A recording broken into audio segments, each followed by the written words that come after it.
নতুন দল গঠন করে রাজনীতির মাঠে নামতেই এবার মামলার জালে জড়ালেন দক্ষিণী সুপারস্টার ও রাজনীতিবিদ থালাপতি বিজয়। সাম্প্রতিক এক সমাবেশ দিয়ে নতুন করে আলোচনায় আসেন এই অভিনেতা। ক্ষমতাসীন বিজেপিকে ফ্যাসিস্ট আখ্যা দিয়ে এবং নরেন্দ্র মোদীকে চ্যালেঞ্জ ছুড়ে দিয়ে যুদ্ধ ঘোষণা করায় অনেকের প্রশংসাও পান তিনি। কিন্তু প্রচারে নামতে না নামতেই বিতর্কের নাম জড়ালেন বিজয়।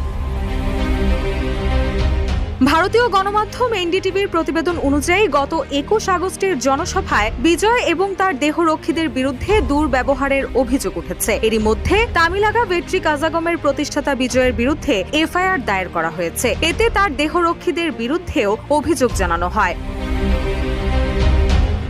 জানা গেছে, আসন্ন বিধানসভা ভোটের আগে মাদুরাই জেলার পাড়াপাথিতে টিভিকের জনসভায় যোগ দিয়েছিলেন বিজয়। সেখানে তাকে দেখতে ভিড় জমিয়েছিলেন হাজারো মানুষ। সে সময় উৎসুক